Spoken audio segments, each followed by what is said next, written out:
Hi, I'm your host, Iceberg, and welcome to the Iceberg Hour. We have a fantastic show planned for you today, but first let me introduce my first guest, Modiva. How you doing? Doing great in yourself. I'm fine. Introduce yourself to our audience and tell them where you're from. Okay, my name is Modiva. I'm from Miami, Florida. I am Haitian and Bahamian descent. My parents are from the islands. My mom is Haitian. My dad is Haitian. We also have family in the Bahamas. So, Okay. How long you been in Los Angeles? I just moved to California, Los Angeles, California, in September. So it's been about a good 6 months. So I take it you moved to Los Angeles to pursue your acting, modeling, and music career. That's Tell correct. us about your music career. Yeah, so I came out here to pursue my music career, my acting and modeling. My music career is something that I've been passionate about since I was young. I knew from when I was a kid that I was going to be, a musician. That was going to be my goal.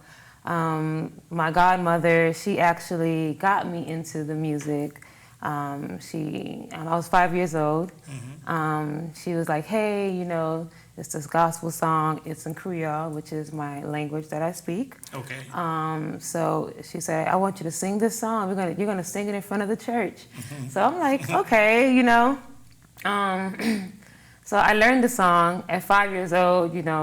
I learned the song in Creole, and I went in front of the church and I sung it. And once I held the mic and I sung in front of the stage, that was it. I just felt it. I knew from there that that's what I wanted to do. Was it a song or was it rap? Because I know you told me you rap a little bit. Yeah, so I do rap also. So I actually, it was a song. I sing and I rap. Which one do you prefer?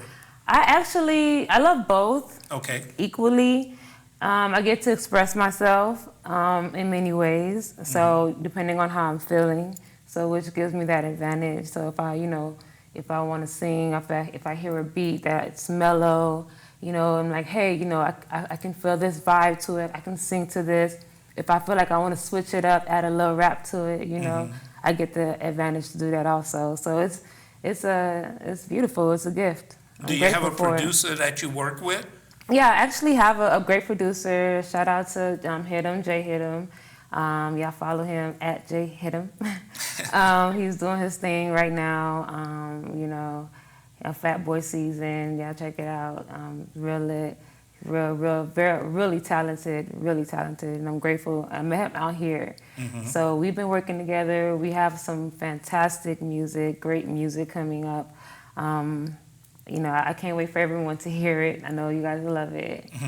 Do you enjoy performing live, or do you more or less, at this time, are you recording in the studios? Right now, I am recording. I'm always working. I have to stay consistent, with working.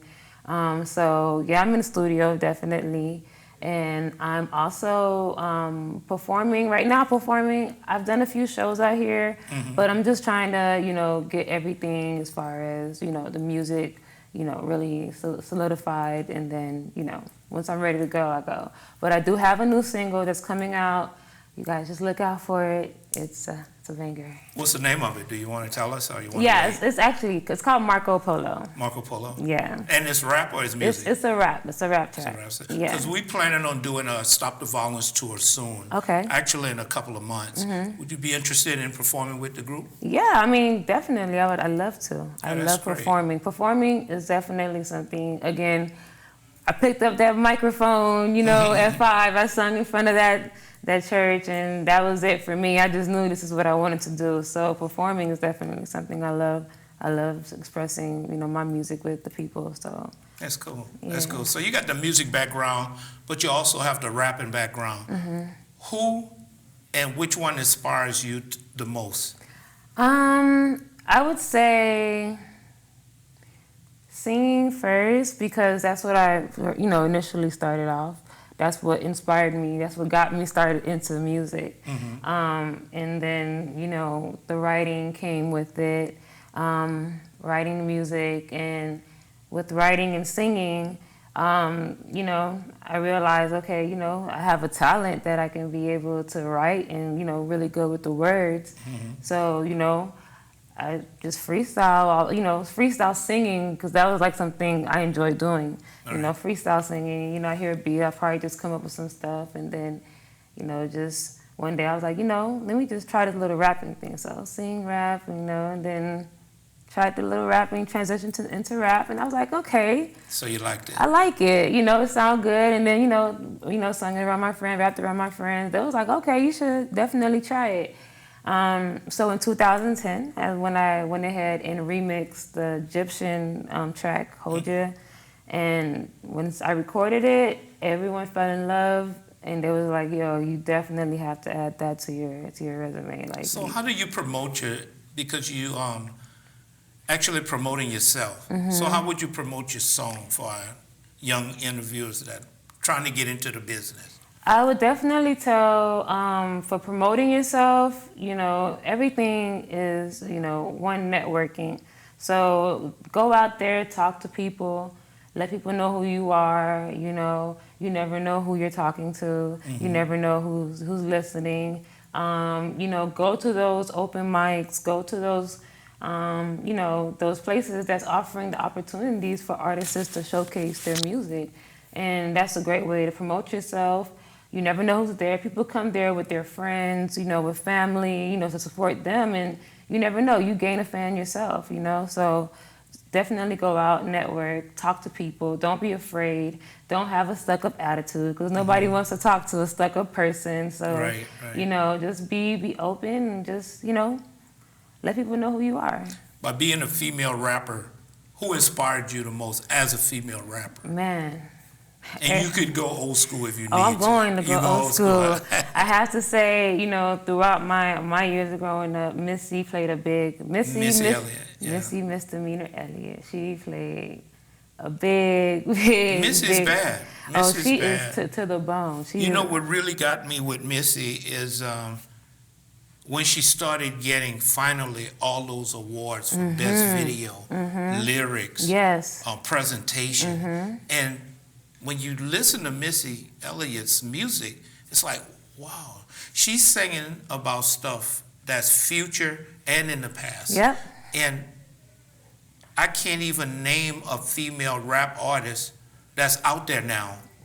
There is no one of her caliber. Well, not even of her caliber, but out there, period. I haven't heard one lately. Yeah, you know, yeah. So that's a good person. Anyone else? I have to say, Missy, Queen Latifah, MC Light. Yeah, Light is bad too. Lil Kim, Trina, you know, from Miami, gotta represent. You know, she did play a big role. What happened to Trina? Trina not out there? She is here. She is here. Trina is out here. She is most consistent. Is she still rapping? Yes, she's Trina's still rapping. good, She is consistent. She's on Love and Hip Hop Miami right now. Yeah.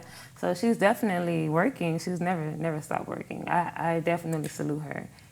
What advice would you give a young female artist coming into the business? Oh, man. Music business. They say music before acting. Music. Yeah, and well, you know what? It's a business. Everything is a business, and you as a person are a business. So, you know, that what I would say, that's first. So you have to make sure that you represent yourself and represent your business in a professional way. So definitely I would say to just stay strong and stay professional at all times. You know, regardless of what it is, you know, stick to the goal and don't stop, keep going. Do you collaborate with a lot of artists? Definitely. You do? Yes. Do you have any you want to shout out to or mention? Oh man, I have a lot. Well, you don't have to use them. Shout out to my boy Vontae. Shout out to Jada Breeze. Shout out to Vicky V. Shout out to, man. When are you doing your next show? I want to come and check out some of that talent, bring them on the show. Yeah, I'll definitely keep you posted. I'm always posting on my Instagram at Modiva305 and on Twitter at Modiva305. Basically, everything's Modiva305. So I keep everything posted. Right now, I don't have anything that I know for sure that's coming up. But, you know, because I've been working in the studio again, trying to, you know, get the project, you know, and, you know, I basically just came out to LA. So How long you been out here in LA? since September. September, Oh, yeah. you're a newbie. Yeah, I'm newbie. So You're yeah, it's been newbie. about 6 months now. So I'm again, I've been lucky and blessed, to been able to work with a talented producer, Jay Hiddam, and we've been coming up with hits like crazy. So Marco Polo is definitely one of the tracks. It's gonna be a banger. Y'all look out for it for spring break, summer. Yeah. I see a lot of entertainers and artists trying to get their foot in the door, but a lot of producers, labels don't educate the artists on the business aspect. Is your music copywritten? Yes. It is copywritten. Yes. And yes. what process did you do to do that? You know something? I'm not gonna sit here like I've been doing this. I've been pursuing music since 2009, 2010. Really 2010. Let's just say that. That's when I knew I wanted to do this, and I was gonna put my all the energy into it. I've made, I've gone in the studio, recorded, and I recorded and, put music out and, and I just didn't do anything to it. Like I didn't do no paperwork behind it. And everything is trial and error. You gotta go through, you gotta make those mistakes. But, what I also failed at was, actually taking the time out to learn the business that I'm actually getting into. What are you, how do you make money off of this, And you have to make sure that you copyright, you register your music so that anytime it gets played, you get paid. Did someone educate you on that, or did you research that and learn it on your own? I had to, again, trial and error. I went through it, put all this music out, and they're like, yo, your song registered? No, register. What do you mean register? How you supposed to get paid? How you supposed to get paid? Somebody gotta, you gotta get paid. You gotta get paid. So from there, it was just like, okay. So I had to go look it up, register music, and then luckily, I had my sister who was also been a part of, kind of managing, everything for me. I would say she's part of management. Diamonds. She's been doing her thing, so she also been helping me out as far as the whole registering thing. And Diamond from a Players Club? Nah. Not that Diamond? Not that diamond. Yeah, definitely diamonds. It's diamonds with an S though. Oh, okay. With an S. Yeah, but I've been grateful, so. With that, again, it's trial and error. You got the vision. You say you want to do it. There's going to be mistakes. You learn from it. You fix those mistakes and you move forward. And that's just basically what it is. So, if I can give that advice, I would tell all artists that's coming out, definitely register your music. Register, copyright. What would Modiva be doing if she wasn't pursuing music? What would you be doing right now? I don't Your even... 9 to 5. My 9 to 5, I can't even tell you right now. I mean, I know I'll be probably in the business somewhere. Because business is my passion. So probably owning a restaurant or cooking as a chef, selling my thing. My whole thing is that I'm real good with being creative. So creativity is just like, Did you attend college? Yeah, I did attend college. Yes. In Miami? Yes, and I attended college in Tallahassee. Then I moved back down to Miami. So I attended Broward Community College from there. Oh, okay. What did you study? I studied business. Business. Okay. So you got all that set up. Yeah, all of that. By you studying business, it's easy to think business when you get into the business. Right. Instead of just thinking about entertaining and stuff like that. You thinking, your mindset is already business. Yeah. So I understand how you did that. Yeah. You were telling me earlier that you more or less started exercising. That a good way to put it? Yeah. Okay, so my dad's side of the family, my father's side of the family, is, mainly obese. Unfortunately, we had a loss in 2011. One of my first cousins, which is my dad's nephew, he passed away of a heart attack at 28. 28 years old. 28 years old, very young, and that was, due to obesity. And I've been obese. I was obese all my life. My highest weight point was at 321 pounds. Oh, okay. So what did you do to change that around? One, my cousin passing away was a big wake-up call for me, because it was just like, okay, am I gonna die for food?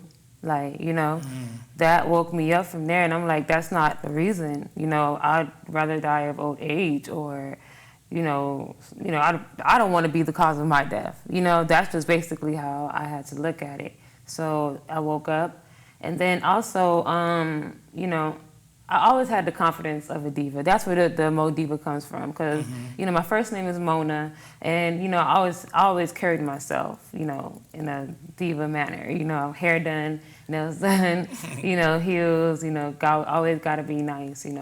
That was like, something that was in me. So that's where the diva comes in. People just automatically called me diva when they see me. Okay. So I was like, I'm gonna call myself Mo Diva. But I say that to say, I always had that confidence in myself. So I didn't really realize, how bad, it really was too, until, I seen myself performing on stage. And I was like, okay, you really have to do something, because, this is not, it don't even look healthy, It was like, I can't even catch my breath like I need to and stuff. So that was another motivation. So music and, me losing, one of my first cousins was like a wake-up call. That's what motivated me to just lose the weight, and I just didn't stop until... Oh, what did you do to lose it? Did you start running, going to the gym? I worked out. Eating healthy? Yeah, I did it the healthy way. There is a healthy way of doing it. I did it the healthy way. I went to the gym, worked out, I stopped eating after 6 p.m., eat mainly, veggies and meat, didn't eat too much carbs, more water, cut out the sugars, no soda. If I did drink, nothing wrong with a drink nowadays. If I did drink, it would be, white, white only, and what's that, white? like, vodka or... Oh, okay. Clear liquor. Yeah, clear liquor, I'm sorry. Okay. Yeah, I drink clear liquor, vodka, tequila, so stuff like that, yeah. Well, that's good. I'm glad you turned yourself around. Yeah. You look great. Thank you. Our audience probably out there like, yo, Mo Diva. Yeah, definitely. It's a big accomplishment. I feel good. Definitely. If anybody that needs any advice, I'm always open to help, because I definitely know how it feels. So. Do you want to give us some information if someone wanted to contact you? Yeah. Or get a hold of your music? Yeah, definitely. Information, you can contact me at Mo Diva 305. You can follow me at Mo Diva 305. If you want to book, definitely hit up at Diamond's Boss Lady. She's the one who, handles all the booking or all the paperwork. So, and that's management. What's her name? Diamond's Fox Lady? Diamond's Boss Lady. Oh, Boss Lady. Yes, okay. yes. All right. I'm just making a note of that. Yeah, definitely. So she's the one who you would talk to for a majority of those things.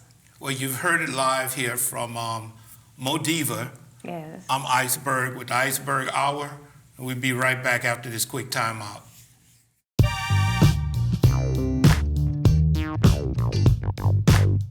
Hi, I'm Iceberg. Welcome back to the Iceberg Hour. We're here with Bradley Belk. How you doing, Bradley? I'm good. How are you doing? I'm good. Thanks for coming on the show. Thank you for having me. Introduce yourself and to our studio audience and tell them where you're from. I am Brad Belk, and I am from Batesville, Mississippi, small little country town. Just moved to Los Angeles about a year and a half ago.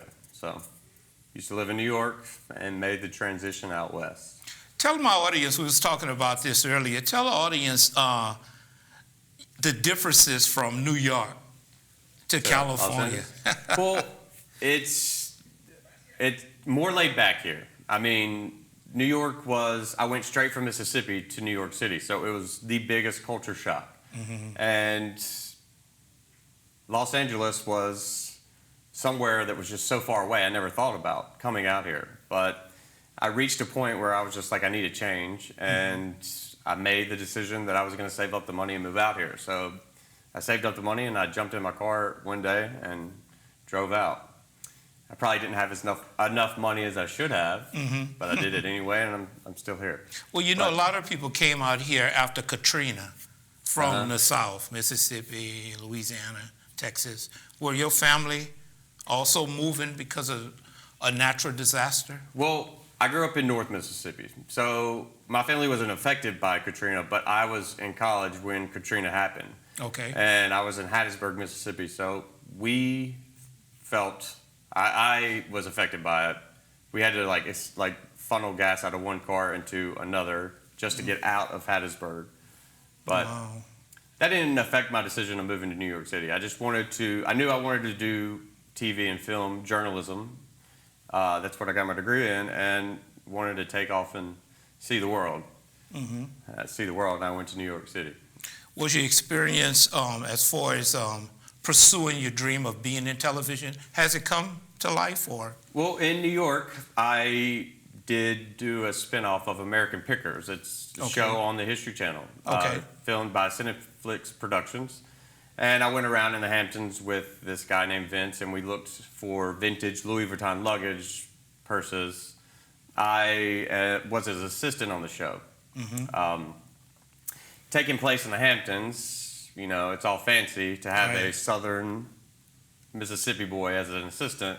It was funny, and it worked. We paired well together. I'll never forget him singing Phantom of the Opera on the way to the Hamptons. Okay. And I got out of the car and I called my mom. I was like, this guy's a lot. He's singing opera, and I've never, but we bounced well off of each other because of just the differences that we had. The chemistry was good. It was really good. It's a really good show. Are you guys still doing the show? Are you planning on doing it again, or is it over? They are hopefully still trying to sell the show. Okay. American Pickers is very successful, but it took a long time for the show to get picked up. That was one of my major decisions on moving out to Los Angeles, is because the show has not gotten picked up yet. So not moving on from it, but just needing a change, I was like, I'm going to go out to Los Angeles and try to navigate my way through entertainment hosting. Okay. So, Explain to our audience the difference between entertainment hosting and naturally hosting a show like a podcast show. What's the difference, or is there much of a difference? I don't know if there's that much of a difference. I mean, with entertainment hosting, you definitely have to do your research on whatever topic or whatever is happening within the media. Okay. Celebrities, pop culture, the same you would with the podcast. So it just depends on what you're interested in and what you're like, what's happening at the moment. Okay. I will say a lot of politics has now become a lot of pop culture, which is not something I was expecting. Okay. I go on a lot of castings for a bunch of entertainment hosting gigs, and that's one of the main questions they ask is, well, how do you land in politics? And it gets a little, I wasn't expecting that to become such a mainstream, but it has, which is weird. Are you also pursuing acting? I have taken acting classes. It definitely helps with your own camera presence, and it helps with improv. So any kind of classes that helps fine-tune your craft doesn't hurt. Are you looking to be in films or actually get to work on films, or not at this moment? Anything that comes as a challenge is something I would definitely take on. I mean, these acting classes, I leave these acting classes and it feels like you just worked out at the gym. Because it's like you're mentally putting yourself into a different character and you're having to react to someone else is putting themselves into a character. You walk out and it's definitely, it's exhausting. I feel like I just worked out. I attended School of Performing Arts, so I know Did exactly. you feel that? Yeah, you walk out and you're like exhausted. I was like, yeah. Jesus. And one of the things that you don't think about is, did you let someone down? Yeah. Because they're expecting you to be so good at this. Well, one of the hardest things for me is reading lines and reacting to the other actor. That's the difference between hosting and acting, which I've found the most challenging, is not just reading your lines, but reacting to the other character that you're performing with. So, well, one of the scene study classes that we went through, now you got to realize you're from Mississippi, I'm from Louisiana. yeah. Grew up all my life playing football, college, military, everything, right? So I was like this ego guy, macho guy, right? In one of the classes, we had to do a scene where I had just got back from the gym, and I got hit on by this gay guy, and he was so real, and I was like shaking in my clothes. I was like, man, don't touch me, don't do that, inside. Yeah. And I was sweating, and I was like, but they thought I was acting. They thought I was being real.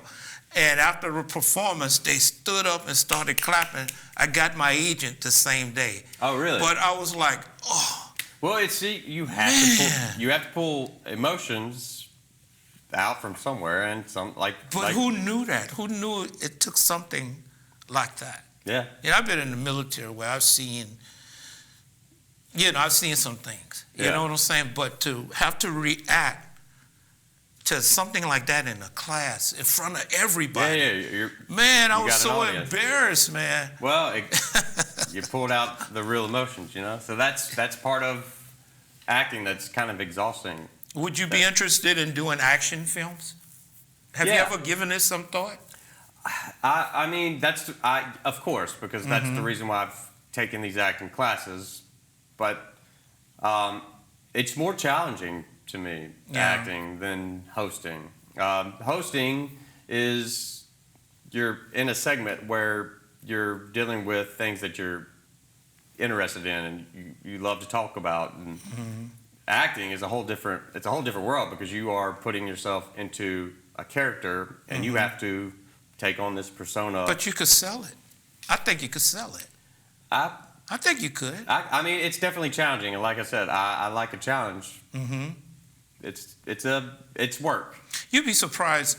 People that you wouldn't think would be good actors are the best actors. Yeah. But people that you think would be a natural, they suck. They're not as good as you would think they would be. Well, actually, one of my friends just handed me a book the other day, and it's How to Break Into Commercials, and that's one of the things that I'm in the middle of reading right now. I got to finish it, but that's what they say is sometimes it comes natural to some people and others not so much. They struggle with it. Yeah. Struggle with it, especially certain characters. Yeah. I mean, it's just like that. That's just how it is. Yeah. If you wasn't in the entertainment industry, what would you be doing? I don't know, because my mom's asked me that question a million times. I mean, of course, I know it's scary for any parent to have a kid that's waiting tables and wants to do entertainment, because it's a business that so many people want to do, and a lot of people are not successful. But I have been doing nursing aid. Okay. So I guess, and that fulfills me in the meantime of that helps me make money, pay the bills, and continue to pursue what I want to do with entertainment hosting. But it gives me that self of I'm helping someone else who needs help. So I guess nursing aid, but one of the nurses that I was working with asked me that same question, and I said that there's no plan B. Because it's make it or not make it. And I moved out here for a reason. God gave me that push, and I did it. So we'll see what happens. Well, I seen your show with Vince. The name of the show is? The name of the show is Rich Pickings. So Okay. American Pickers is like a really popular show, and these guys go around and look for antiques in people's garages. Like Okay. antiques that people did not know that they had.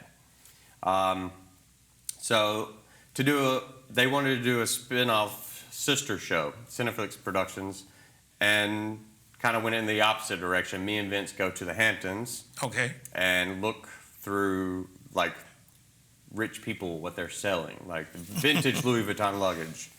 Okay. I took on I didn't take it on because being the southern guy from Mississippi as the assistant to this guy who lived in the Hamptons, he's loud, he's got a lot of energy and just the complete opposite of me. Okay. But we worked really well together, and even the clients that we dealt with in the Hamptons, they loved the chemistry because, of course, he would put on the show and involve me, and they thought it was funny to see the reaction of this southern, I guess they thought it was cute, but the southern kid who was like taking on the role of his assistant. And you're so laid back when he yells at you. I'm like, wait. He said in one segment of the show, you broke something. Yeah. And he said, don't break the vase. And I'm like, oh, man. This poor kid can't get a break with Vince. I know. Well, that's the reason why we worked so well together, because he puts on a show, and I go along with it, his personality. Right. And I take him yelling at me, but it's an act. It is an act. Yeah. I mean, we bounce off of each other. So he's just loud and vivacious, and I'm laid back and southern, I guess. And it really works for the show. I mean, I was glued. I liked it. I actually watched it like 5 times. Yeah. That's how much I liked it. It's a really good show. Because I wanted to see what was going to happen next. Yeah. Were you going to yell It's back? a really good show. And that's what's unfortunate about it not getting picked up right away is the company that was supposed to pick it up, I think they got a new vice president. And the vice president, all the shows that they were supposed to view, all the pilots, got put on a shelf. So our show got put on a shelf. And that's, I guess, the reason why it takes so long for shows to even get picked up or get greenlit. Okay. I mean, I'm not a professional on that end, so I don't know everything about it, but that's what I've been told. With the green light process, I kind of know a little bit. With that process, how long does it take for someone to green light a project? I mean, it could be greenlit right away. And what does it details? I mean, what is involved? Well, I mean, I know that with our show, we shot the pilot, and they shop it around to different, like Lifetime, History Channel, Style Network.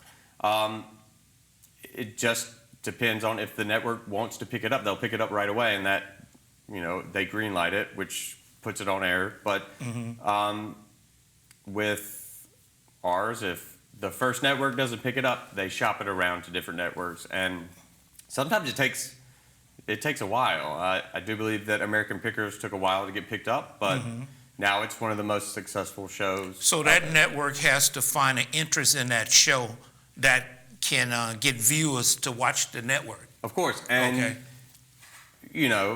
of course, I guess we change. The viewers want to see different content, so with that, the networks also have to change their platform of what they want to put out there. So as the years go by, I mean, our show could be picked up or it could not. It just depends on what the viewers want to see. I mean, how is something like that promoted to enhance the network into wanting to buy the product?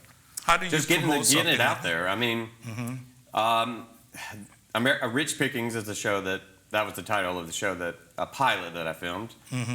Everybody that watches it, it's interesting, it's funny, and people want to see it. So, I guess that's the way a network would pick it up, is if there's enough viewers that want to watch it, that they would, find interest in it, and then want to sell it, put it out there. Someone wanting to get into the business, what advice would you give them? Just never give up. I mean, I've been told no a lot of times. I'm still trying to navigate my way in this business. there's a lot of people that tell you no, and just to keep going. I mean, if you like something enough, you're gonna, continue to pursue whatever it is, whether that be nursing or entertainment or whatever it is that you find interest in. Do you have an agent? I don't. I mean, I just moved out here a year and a half ago, which is no excuse. I should have an agent, but still trying to get settled. I just moved again to a new apartment, but I don't have an agent out here yet. By you being on the show that you're on, wouldn't it be a little easier to get an agent at this time? It would if it gets picked up and it was on air. It's just a pilot right now, so. But not even before it gets picked up, because you actually have something on television. Yeah, I mean, Wouldn't it be easy for you to get an agent? Yes. Because you have a reel to shop around, is what Exactly, I'm saying. and I do have a reel. I actually was just speaking to an agent yesterday, but I have not. I'm not signed with anybody. I'm not signed with an agent yet. But that's what I'm trying to navigate, is the best way to go about looking for an agent, and the best agent that would help me, continue my career. Would an agent look at an actor or actress? I know they have to be able to market that talent, but when you do you pick the agent yourself, or do you kind of look for an agent to pick you? Being the one who's looking for an agent, I would definitely look at the agent's, resume. See what he does, or and what who they he do represents. for other, what they have done for other people. And it's all about where I want to project my career. What an agent does for another artist or actor. That's probably what I would make my decision on, is how good they fight for the actor, or how many jobs they get the actor, or I've heard from some people that some agents are very aggressive, and a lot of people in the industry, that's good, but then a lot of people don't like them too aggressive. But definitely someone that has my vision in mind and knows exactly what I want to put out there. So tell our audience the difference between an agent and a manager. Now, someone I don't really know managing too well, but I would definitely say an agent is someone who gets you the auditions, and a manager would be someone who helps manage your career once you get started, tells you the do's and don'ts of what you need to do to, continue your career. So you don't have a manager either?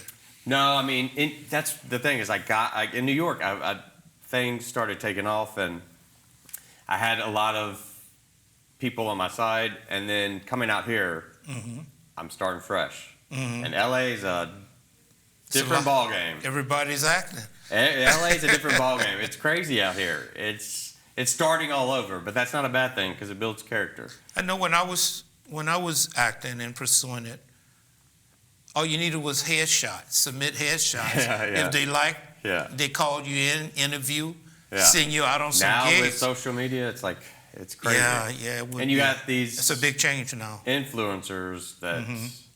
I talked to a guy the other day. He put his wife through makeup school or whatever, and the people that are getting jobs above her are all the people that are on YouTube. So yeah, it's definitely changed the game, and it's crazy, but to keep up, you gotta keep going and carry on. Are you looking to do any producing? Or have you done any producing? I have not done any producing on a grand scale. I do like working on projects. I love to film and shoot. Do you, camera-wise? I do love to shoot. Yeah, I don't have a camera myself, but when I was working on Rich Pickings, I would always help behind, on set, and all the guys that were on set, they would be like, "Stop! You're cast." And I'm like, it's just something that I love lighting. I love editing, putting a project together and bringing it to life. So I've never really thought about producing, but I do like taking a project from the ground up, and putting it out there. You seem like a good people's person. Well, I hope I am. I try to be. I hope I am. That would make my mom feel very proud that you said that.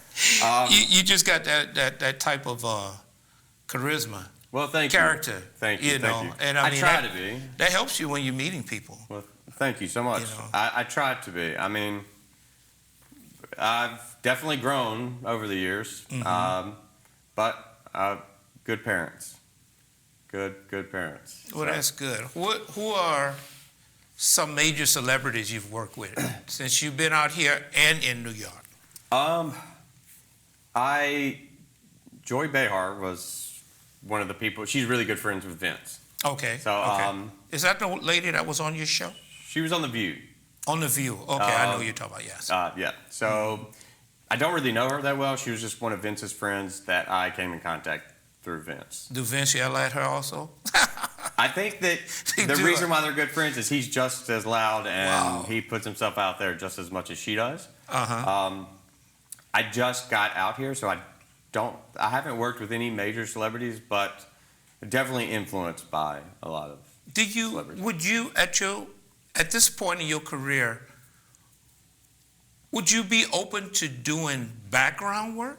Oh, I definitely have done background work. Oh, you have done? Yeah, I mean, like I said, like moving out here, I'm starting all over. Okay. So, okay. How do you find that to be background work? I mean, it's actually my roommate that I just moved in with. He's a producer on Black Mondays. You know that show? It's on. No, I don't. It's on. Blanking on the network, but Showtime. Showtime. I do believe. What type of show is it? It's based in the 80s, and it's about the stock market crash, I do believe. Okay. I need to watch it, but Don Cheadle is the main character. Don. There's a lot of famous people in that movie, and I guess that would be. I have worked with him. Okay. I worked with him on Black Monday, and I did do background work. So I did a featured background with that show. Okay. And I do remember the background characters on that show. They were like, "You're a featured character. How did you get that?" And I'm like, "My roommate."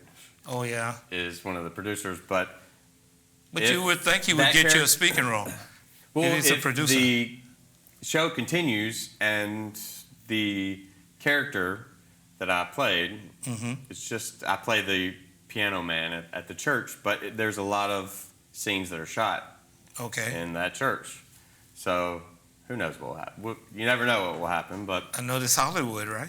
I know. Hollywood. I know. So I don't know. It's kind of crazy because I forgot about that. You can't. How you gonna forget Don? I don't. Come he's on, actually man. really nice. He's Avenger? really nice Avenger? guy. He's very nice. I know. I forgot about that. Man, I know all the Avengers frontwards and backwards. Yeah. He's a nice guy. There was a lot of like famous people on that show that I walked in and I was like, whoa. I gotta check it out. Is it hard getting a show on HBO, Showtime? Or is it the same process? I'm sure it's the same process. I mean, it's But definitely on a bigger grander scale. Yeah. Yeah. Definitely a grander scale. I don't know the ins and outs of how to get it, but I do know it's like my roommate. I mean, I would help him out. I mean, I did PA work on that show a lot. I did background work, just whatever they needed help on. He would ask me. He would come on like, "Do you want to work tomorrow?" I'm like, "Yeah, I'll go in." But It got to be fun. Long hours, yeah. I thought it was a long day one day, and he was like, "Man, that was a short day." I'm like, "Really?" No. We shot back in the day. We used to film Tour of Duty, and man, the call was like 5:30, Yep. and we wouldn't leave until like maybe 12:30 that night. Yeah. But you know, if you look in. It doesn't feel like work, and that was the most important. It was a lot of fun. And then it was a military show. Yeah. When it doesn't feel like work, you don't care how long it is. Exactly. And that's what was exciting about it. Every time he asked me to work, I would always say yes, because it was not work to me. Okay. But it was long hours. It was definitely long hours, but wow, it was fulfilling. And hopefully continue to help them out on that show. You never know what's going to happen, like you said. Wow. So. Well, you know what? I appreciate you coming on the show. No, yes. The Thank you so Iceberg much for having me. Hour! Thank you so much for having me. Thank you, man. Thank you. you. Mississippi boy. Yes, sir. Yes, sir.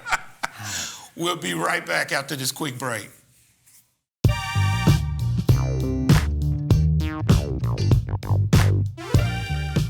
Hi, I'm Iceberg, and welcome to the Iceberg Hour. Our studio guest today is Yasmin Vine. How you doing, Yasmin? Good, how are you? I'm fine. Thanks for coming on the show. Thank you so much for having me. Introduce yourself to our audience and tell them where you're from. Hi, I'm Yasmin Vine. I live in Hollywood, California, but I'm originally from Tehran, Iran. I am a music artist. I also do pinup modeling and acting as well. What is pinup modeling? Pinup modeling is vintage, like old school modeling. Back in, like, I guess the 1940s or 50s, they had pinup magazines. And so there's still some pinup magazines now in circulation. Okay. And I model for them.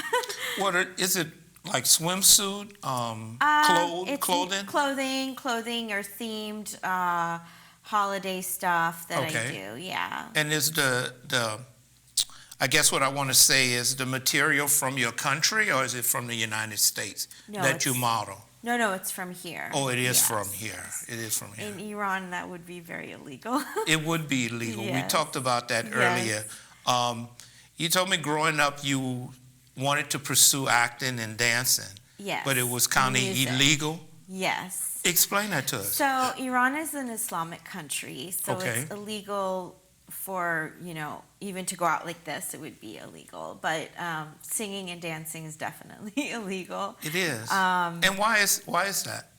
I guess it's the Islamic law. Okay. Women have to be covered up, and there's no right for self-expression Okay. there. Mm-hmm. And so even growing up, like, I always loved dance, and there was underground ballet classes that were illegal. Okay. That this woman who used to be a ballerina in the days of the king before the Islamic Revolution, so she was still teaching classes, but it was all underground, it was all illegal. So I was Oh. taking dance classes with her. Mhm. And my dream was to come to America because, and when you're living there, you think America, well, you don't think it is, you think it's the land of the free, and you could be and do whatever you want to do, and you have freedom of self-expression. So that's Okay. why I wanted to come here. And what you mean by underground?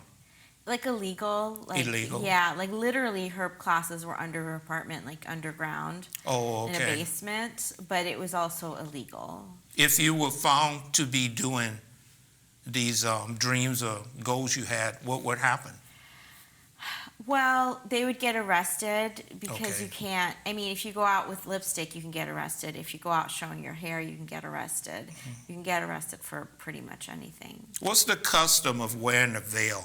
Is that to show impurity or a submission? To What was that for? tempt men. I think Oh, to that's- not tempt men? With Yes. just the beauty? We're not Yes. talking about the figure. We're just Your talking hair, about your whole body has to be covered. Okay. Oh, wow. Yeah. To Wow. not lead men into sin. I guess that's what the. Oh, okay. Yeah. So by dancing in these underground locations, Yes. who inspired you to want to be a dancer or a singer? My mom told me that I was watching musicals from like 2-3 years old. Mhm. She said that I would watch Grease over and over again. Grease, okay. Yeah, and I guess there were some Iranian ones that I was watching a lot, and I, growing up, I loved Madonna and Britney Spears and all the pop artists. I was Okay. very, very inspired by. Oh, So, wow. That's so- different.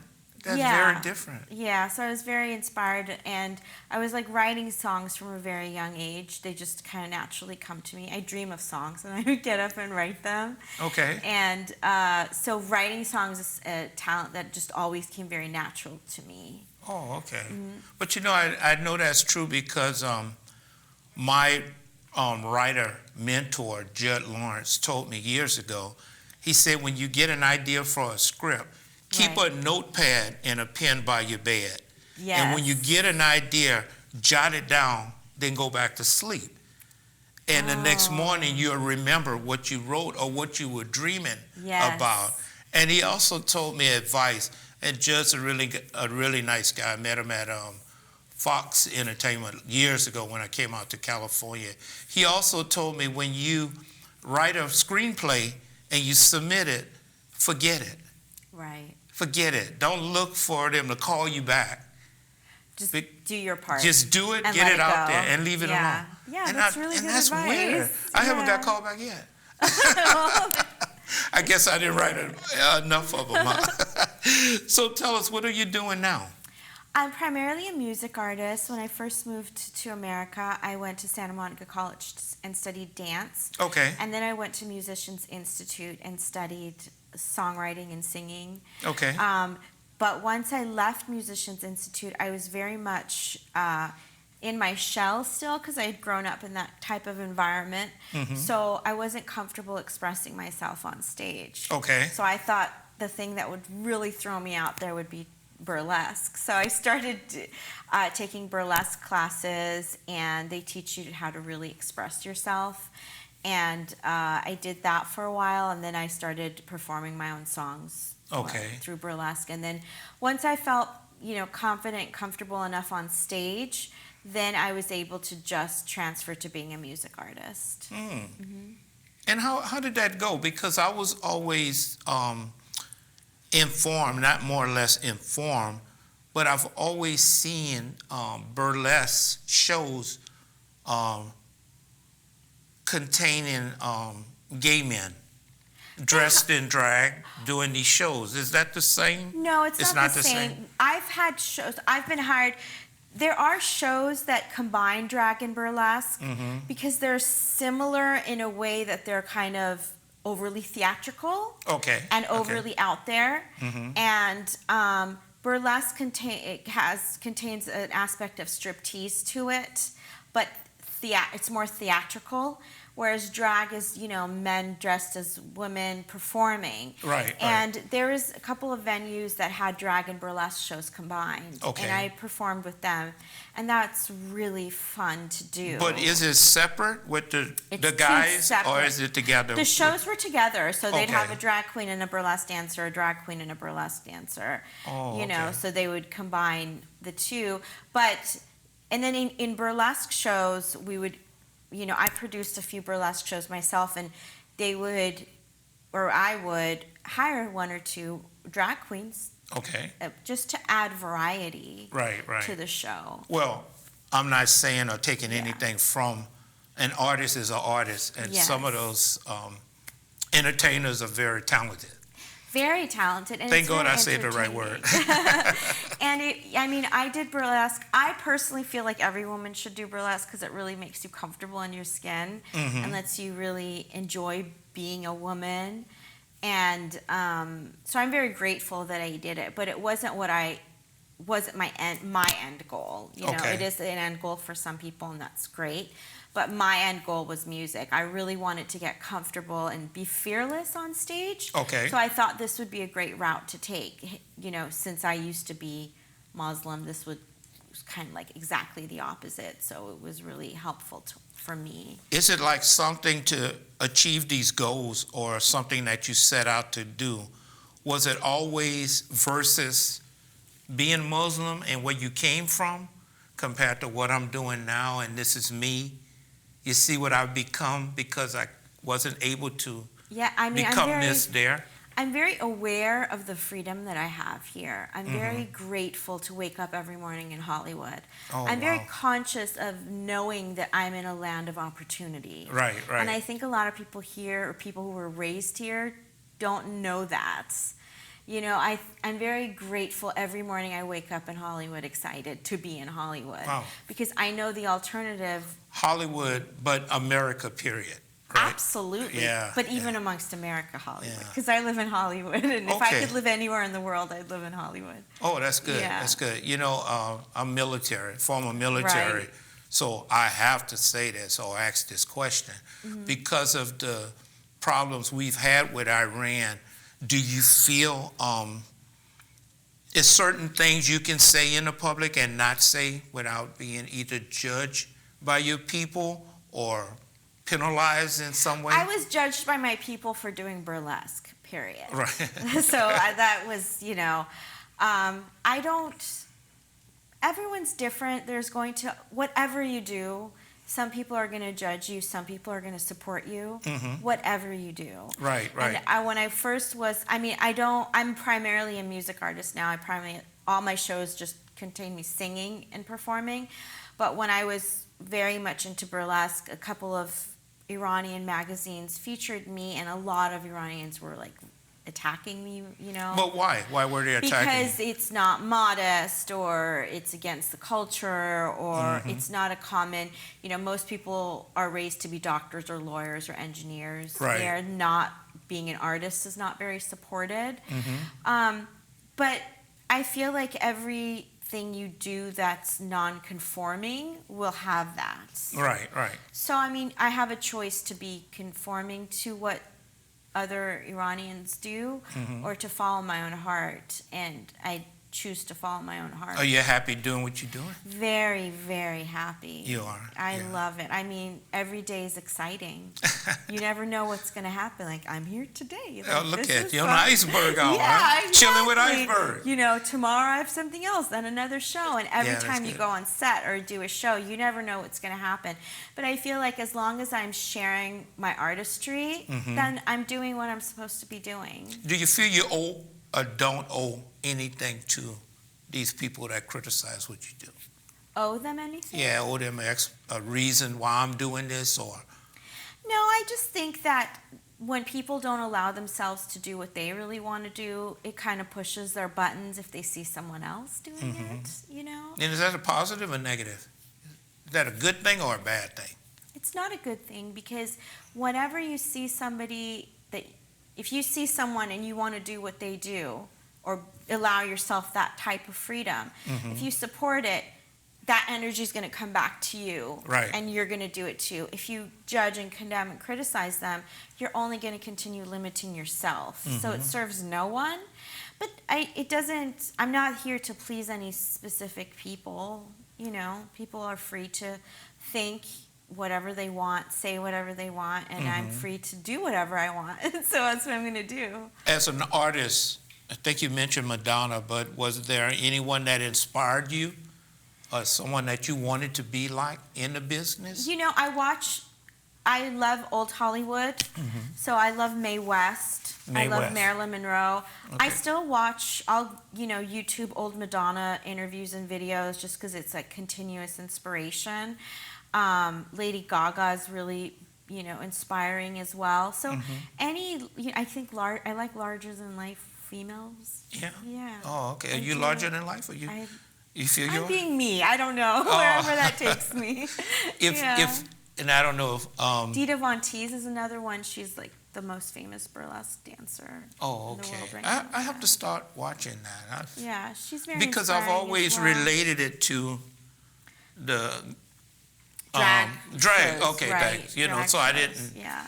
I haven't turned to that channel yet. But No, they're two separate things. they are. Huh? Burlesque is done by women. Okay. Drag is done by men. Okay. Now okay. there's another thing now called boylesque, which is men who do burlesque. Hey, we got kids watching. Okay. Don't go there. Okay. That's after 10 o'clock. Yeah.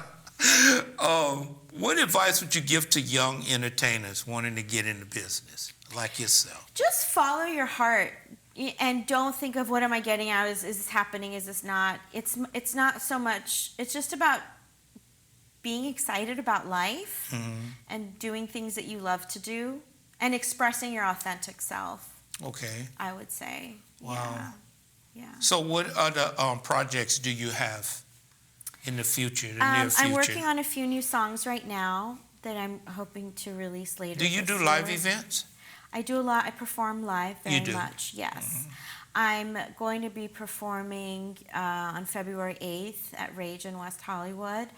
I'm going to be also performing in March. I'm going to be producing a music and variety show. You have to invite us. Absolutely, You have to yes. invite The me and my details for that is producer. yes, that's just still. I'm sorting out all the details, but I'll produce my own shows when I'm not getting. I'll get booked. I'll produce. I'll do. Do you all of work it. with are you working with a budget? Or do you, As far as production of For a your show productions, goes, yeah. or music?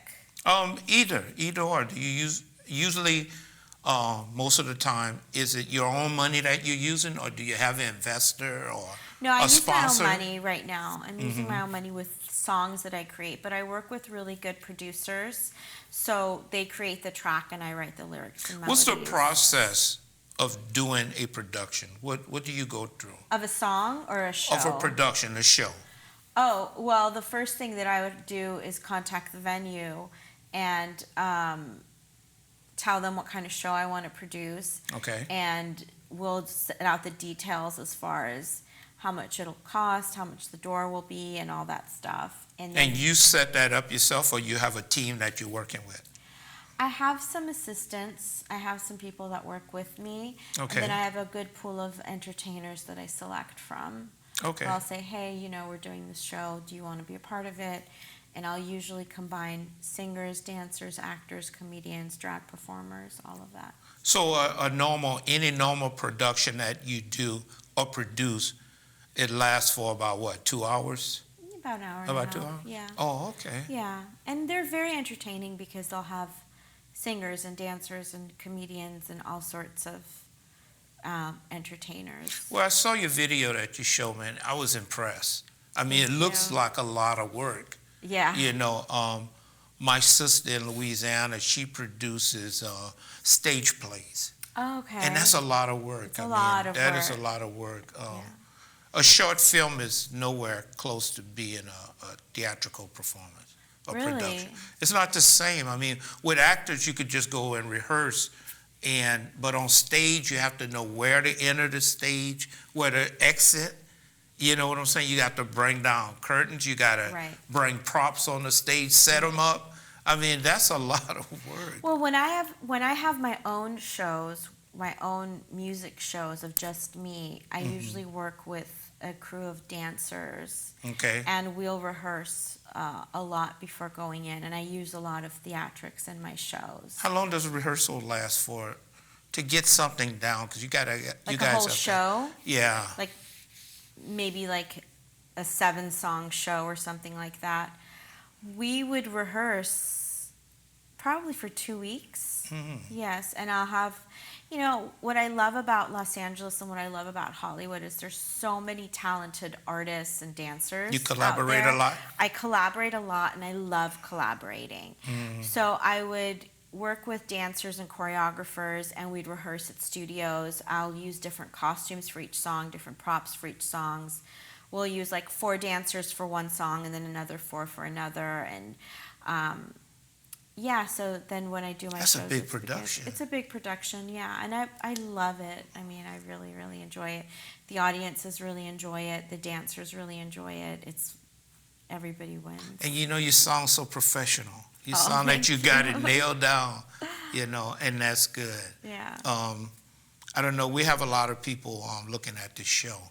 Any shout outs you want to give to anybody in the audience, or your followers, your supporters? I'm very grateful for so many of my friends and followers that come to shows, that support me. I'm very lucky that every time I have a show, I have like lots of people coming to Wow. see me. So I'm very grateful, and that's really how it's been from the start. From And my I was first going to burlesque ask you, how show. was your following? Because a It's- lot of artists that say they have a following, they don't really have a following. Well, what's wonderful is, regardless of the numbers on social media, I get people coming to my shows. So I think that's the most important thing. I'll have people messaging me a lot saying they love my music or they love my pinup photos. I get that on a regular basis. So that means a lot to me, because that means that as long as you're entertaining people and inspiring people, then That's That's all good. that really matters. That's good. Yeah. That's a very good way to put it out Yeah. there. If someone wanted to get in touch with you or contact you, you have information you Sure. can give them? My website is www.yasminvine.com. I'm also on Instagram at Yazzivine, YAZZIVINE, and on Facebook and Twitter at Yasmin Vine. And do you want to give them your phone number? No. Just I do kidding. not. Just kidding. Yeah. Just kidding. That's Yasmin Vine. Yes. Thank you for coming on the show. Thank you very much. I appreciate And I'm the it. Iceberg, and we'll see you next time on Iceberg Hour. Bye. Thank you.